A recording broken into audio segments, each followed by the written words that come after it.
ઉત્તર પ્રદેશની ભૂમિ પર પ્રયાગરાજમાં હાલમાં કુંભ ચાલી રહ્યો છે અને મહાકુંભમાં જ અનેક મહત્વપૂર્ણ નિર્ણયો લેવાઈ રહ્યા છે, જેના વિશે આજે વાત કરવી છે. જય હિન્દ BSN TV ન્યૂઝ પર આપની સાથે હું છું નિધિ ગઢવી.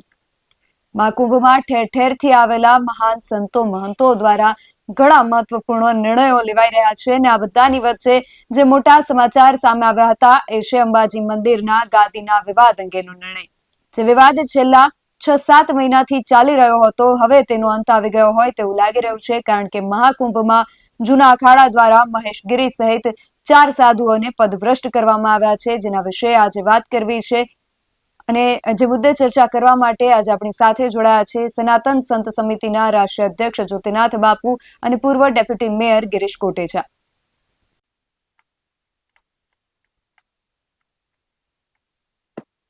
મહાકુંભમાં ઠેર ઠેરથી આવેલા મહાન સંતો અને મહંતો દ્વારા ઘણા બધા મહત્વપૂર્ણ નિર્ણયો લેવામાં આવી રહ્યા છે ને આ વિશે આજે ચર્ચા કરવા માટે આપણી સાથે જોડાયા છે સનાતન સંત સમિતિના રાષ્ટ્રીય અધ્યક્ષ જ્યોતિનાથ બાપુ અને પૂર્વ ડેપ્યુટી મેયર ગિરીશ કોટેચા. આપ સર્વે મહાનુભાવોનું BSN TV ન્યૂઝમાં ખૂબ સ્વાગત છે. બાપુ, સૌપ્રથમ તો આપની પાસે જ આવવું છે કે આ જે નિર્ણય અખાડા દ્વારા લેવામાં આવ્યો છે, મહેશગીરી બાપુ સહિત 4 લોકોને પદભ્રષ્ટ કરવામાં આવ્યા છે અને આ જે નિર્ણય છે એ જૂના અખાડાના બંધારણ મુજબ આ નિર્ણય લેવામાં આવ્યો છે, જે પદભ્રષ્ટનો નિર્ણય છે. તો આ બંધારણ શું છે એ સૌપ્રથમ આપની પાસેથી સમજવું છે.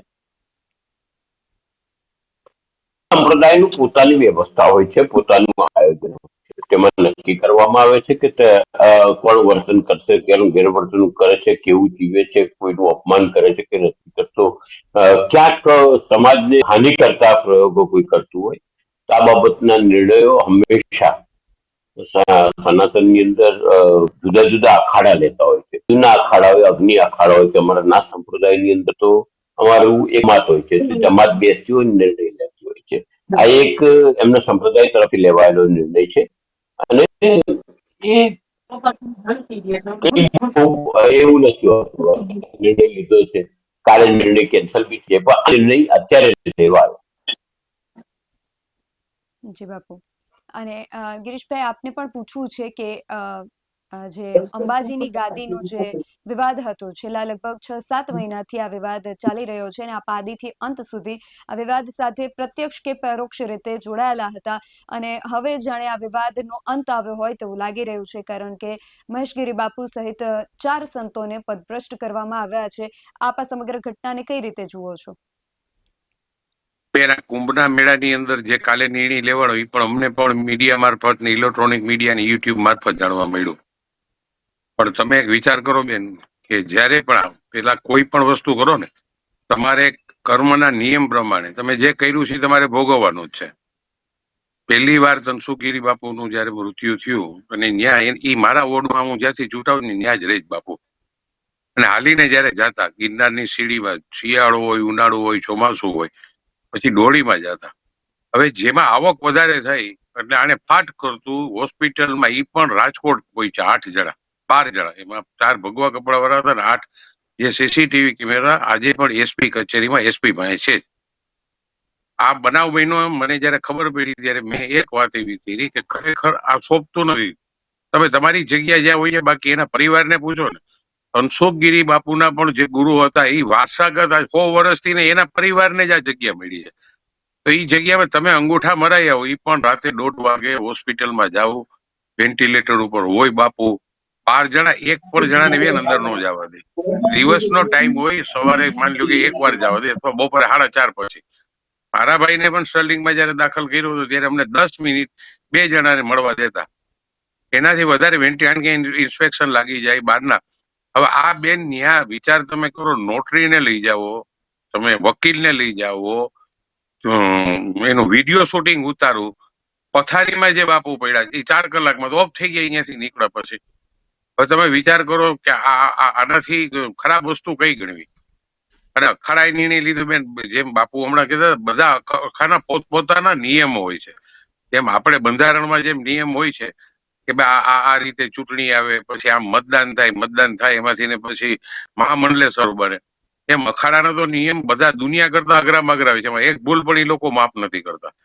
તમે ભગવા કપડા પહેર્યા છે એટલે તમને બધા પગે લાગે છે, જ્યારે તમે એમાં બેસીને ગુના કરવા માંડો, આ જોઈ લો, આ પાપ છાપડે ચડીને પોકાર્યું ને, અમે ક્યાં ન્યા ગયા છે? કુંભના મેળામાં પણ નથી ગયા, હું તો ક્યારેય પણ નથી ગયો. પણ ન્યાના અવડા મોટા આખા હિન્દુસ્તાનના સંતો ભેગા થયા છે.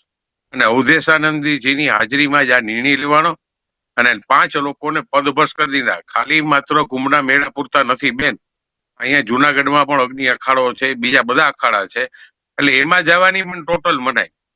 હવે તમે આ બધું આખા ઇન્ડિયામાં ત્યારે પણ હું બોલ્યો તો આજથી 2 મહિના પહેલા, આપણને આ શોભતો નથી. આપણી જુનાગઢની નગરી છે, તપોભૂમિ છે, દત્તદાતાની નગરી છે, નરસૈયાની જ્યાં માના અંબા બેસણા હજારો વર્ષથી માં, એમ કહીશ કે ગિરનાર છે ને એ હિમાલયનો પણ દાદો કહેવાય છે. જેની પેઢી દર પેઢી બેન, જેનો હક હોય એને પૂછાય કે તમે રાતે અંગૂઠા મારી આવો. આ તો કે રોજની ની આવક 1.5-2 લાખ રૂપિયાની થવા માંડી છે. એટલે આ પ્રવૃત્તિ કોઈ ક્રિમિનલ માણસ જ કરી શકે બેન, આવું ન થાય. અને એને જે હજી તો આ લોકોની ધર્મસભામાં ખાલી એક નિર્ણય નથી લેવાનો, બાપુએ કીધું ને એમ હજી ઘણા નિર્ણય લેવાના છે. આજે જ હું 9 TV ચેનલ જોતો હતો, એમાં ટોટલ હરિગીરી બાપુએ લગભગ લાઈવ ઇન્ટરવ્યુ આપ્યો હતો. એમાં તો હજી ઘણા પગલા લેવા છે. અને આ બધા પાછા કેસ થયા. ધનસુખગીરી બાપુ ભૂતનાથ મંદિરના બેન, એની 40 છોકરા ભણતા અને મંદિરની સેવા કરે, બાપુ બધાને રાજી રાખે. જેવા ઈ પણ દાખલ થયા અને એને ચીખલિયા સાહેબની હોસ્પિટલે બેન જઈ, સેમ ટુ સેમ પોઝિશન. આ ધનસુખગીરી બાપુની તો હમણાં 3 મહિના પહેલા બની, ઓલી હવા વર્ષ પછી બની. એટલે આની હવા વર્ષ પહેલા ઈ ભૂતનાથમાં મંદિરમાં ઈ પણ શીખાય આ જ રીતે મારી આવ્યો. હું દર વખતે એમ કહું, ભાઈ કાગળ તો બતાડ, કે હેમાં સિક્કા માર્યા, કાગળ તો બતાવો છે ને. અમે કેમ બધાય પ્રૂફ તને પછી દર વખતે એક મજાની વાત કરું, એક હું સરસ, તું સજાની વાત કરે છે, મજાની એની વાત કરે છો. એટલે આ તો બેન બધું નિમિત્ત હોય, લખેલું. આપણે નથી કહેતા આપણે આજની કાર કોઈની નથી થવે, ભાગ્યમાં લખેલું છે ને આવું કરો એટલે ભોગવવાનો વારો આવે. આવડી મોટી ધર્મસભાની અંદર આ નિર્ણય લેવાનો તો બદનામ તો બેન આખા દેશમાં જુનાગઢ જ થયું ને. અમને બહાર જાવ તો પૂછે કે તમારે સાધુના શું ડખા હાલે, તમારે સાધુની શું માથાકૂટ હાલે છે, અમારે જવાબ દેવો પડે બેન. અખાડાના નિયમો મુજબ, તેના બંધારણના નિયમો મુજબ મહેશગીરી સહિત 4 સાધુઓને પદભ્રષ્ટ કરવામાં આવ્યા છે. આ વિશે આપણે જ્યોતિનાથ બાપુ સાથે પણ ચર્ચા કરી, ગિરીશ કોટેચા સાથે પણ ચર્ચા કરી, પરંતુ આ વિશે તમારું શું માનવું છે અમને કમેન્ટ કરીને ચોક્કસથી જણાવજો. આ ચર્ચામાં આજે બસ આટલું જ. આવી જ વધુ ચર્ચાઓ સાથે મળતા રહીશું. ત્યાં સુધી જોતા રહો BSI TV ન્યૂઝ. નમસ્કાર.